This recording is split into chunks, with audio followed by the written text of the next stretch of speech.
Bienvenue, donc on se retrouve dans cette vidéo pour faire le test, le test du restaurant Silver Spur Steakhouse. Donc c'est quelqu'un qui m'a demandé il y a voilà, il y a quelques jours dans un email de faire ce test. Et comme c'est un restaurant que je connais assez bien, on va dire que j'en suis, je sais pas, je le fais en moyenne une fois sur deux, on va dire un séjour sur deux, je suis au Silver Spur. Donc là, je pense que je l'ai fait une 7-8 fois. Voilà, donc voilà, je peux assez bien en parler. De toute façon, voilà, les restaurants, c'est vraiment quelque chose que j'apprécie beaucoup de faire. Donc voilà, on va faire ce test ensemble. Enfin, je vais faire ce test. J'espère qu'il vous plaira du Silver Spur Steakhouse. Juste avant ça, comme d'habitude, vous pouvez accéder gratuitement à ma série de vidéos privées, donc qui ne sont pas sur YouTube. Je vous donne vraiment mes meilleurs conseils pour voilà, gagner du temps, gagner de l'argent sur votre réservation, bien dépenser votre argent quand vous allez à Disneyland Paris, vraiment passer un bon séjour, ne pas faire certaines erreurs. C'est entièrement gratuit, donc il suffit simplement de cliquer sur le lien ici ou sur l'image ici. La vidéo se mettra en pause, il faut juste rentrer votre nom et votre prénom et ça arrive directement sur votre boîte mail. Alors, donc le Silver Spur Steakhouse. Donc alors pour ceux qui connaissent vraiment pas, c'est voilà, c'est un restaurant type cowboy, enfin en mode Far West, donc vraiment à l'image de Frontierland, puisqu'il se trouve à Frontierland, donc il est juste en face de l'entrée du bateau et à côté du manoir fantôme, enfin voilà, enfin, voilà, juste à côté, là il y a le Silver Spur, là il y a l'entrée du bateau, enfin ça va rien donner sur la caméra, et là il y a le manoir fantôme. Voilà. Alors, moi, franchement, c'est un restaurant où je prends beaucoup de plaisir à y aller. Enfin, en même temps, si vous vous doutez que j'y suis allé, que j'y vais une fois sur deux, j'y suis allé 7-8 fois, c'est que j'aime beaucoup.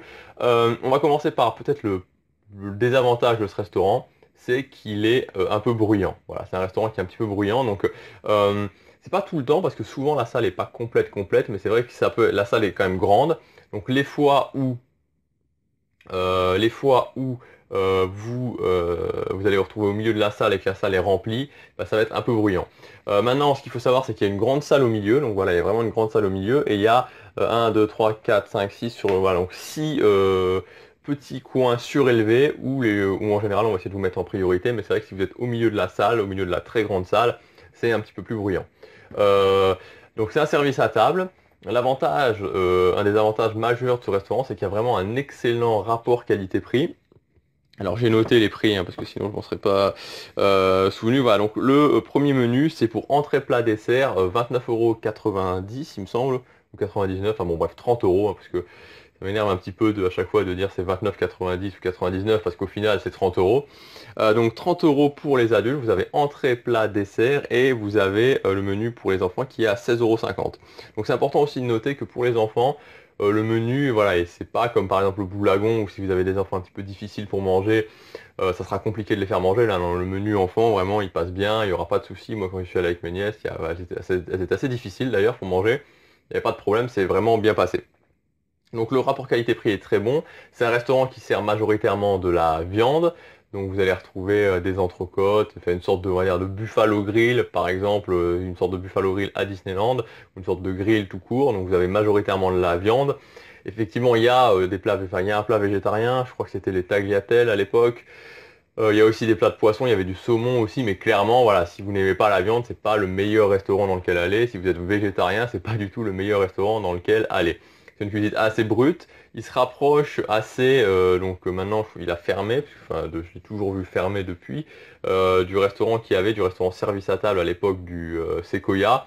Donc c'est un petit peu la même chose. Donc là c'est en mode Far West, au Sequoia c'est plus en mode Canada, trappeur, mais au final voilà c'est ça, c'est de la viande, là, tout est basé autour de la viande. En entrée vous aurez des salades par exemple, vous aurez aussi du carpaccio. Et en dessert, alors là en dessert c'est plus des bon bah, c'est du classique, hein, vous allez avoir des gâteaux au chocolat, des brownies, des trucs assez riches, crème brûlée, voilà, bon c'est des choses encore une fois assez brutes, assez riches, il n'y a rien de vraiment light là-dedans. Donc voilà, donc moi ce que je retiens c'est vraiment une ambiance, c'est vraiment un restaurant où il y a une forte ambiance, l'ambiance cowboy, donc ça moi c'est ce que je recherche vraiment quand je vais à Disneyland Paris, c'est-à-dire que voilà, quand j'arrive dans le restaurant, bah, je me sens vraiment pris dans cette ambiance, c'est-à-dire que j'ai l'impression d'être dans un restaurant, il y a une thématisation, il y a une magie où je me sens un petit peu transporté, donc ça à ce niveau-là il n'y a aucun souci, c'est vraiment le cas, beaucoup plus que si vous prenez un buffet à volonté par exemple comme le restaurant des stars, là vous arrivez, vous avez l'impression d'être dans une cafétéria, donc pas vraiment d'ambiance.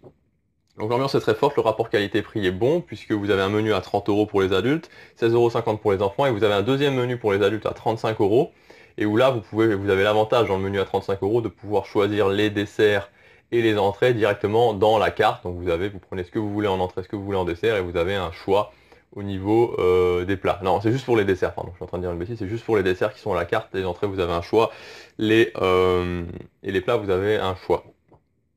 Donc voilà, donc, au final, moi, quand on y va avec ma copine, donc on prend une boisson, enfin 2 boissons en plus, on s'en tire en général pour quelque chose comme 70 euros, ce qui est assez honnête pour manger à 2 dans un restaurant. Bon, c'est évidemment, c'est les tarifs Disneyland, donc c'est un petit peu plus cher, mais pour un restaurant service à table Disneyland, je crois que c'est voilà, c'est un des meilleurs rapports qualité-prix. J'avais fait une vidéo là-dessus justement, et il me semble que je l'avais mis dedans.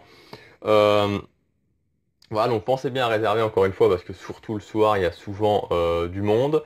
L'ambiance est vraiment bien, le rapport qualité-prix est bon, les plats sont bons. Donc moi personnellement, en termes de plats, actuellement, je vous conseille le burger de bison. Voilà, j'en avais aussi parlé. Donc c'est burger de bison avec des frites de patates douces.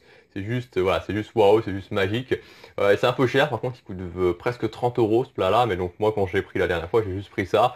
Parce que croyez-moi, voilà, croyez-moi, juste après ça, bah voilà, on n'a plus envie de manger autre chose. Voilà, enfin, c'est pas qu'on n'a plus envie de manger autre chose, c'est qu'on n'a plus faim pour manger autre chose. Par contre, le pain du hamburger est noir, je préviens, parce que je sais qu'il y en a certains que ça rebute. Donc voilà, donc vraiment un excellent restaurant, vraiment je vous le conseille. Si vous voulez débuter en douceur avec les restaurants à table, enfin si vous aimez bien la thématisation, que vous n'avez pas forcément un énorme budget, mais que vous avez envie de tester un restaurant service à table, vous pouvez vraiment aller dans ce restaurant. Avec le seul petit point noir, voilà, c'est un restaurant qui est un petit peu bruyant, et forcément il y a un pas entre l'ambiance du Silver Spur et l'ambiance du Walt. C'est pas du tout la même chose. Bon voilà, le Silver Spur c'est vraiment le restaurant à la bonne franquette, hein, on va dire. C'est voilà, c'est brut, c'est sympa, mais le Walt c'est pas du tout romantique, voilà, c'est pas du tout une ambiance romantique, on va être avec sa copine. Voilà, le Walt c'est tout l'inverse. Donc voilà ce que je voulais vous dire pour le Silver Spur. N'hésitez vraiment pas à le tester, franchement c'est vraiment un très bon restaurant. Si vous avez aimé cette vidéo, vous pouvez cliquer sur j'aime et vous abonner à ma chaîne. Vous pouvez aussi partager cette vidéo si vous pensez qu'il y a des gens qui hésitent justement au niveau des restaurants. Partagez un maximum cette vidéo et on se retrouve bientôt pour la prochaine. Salut!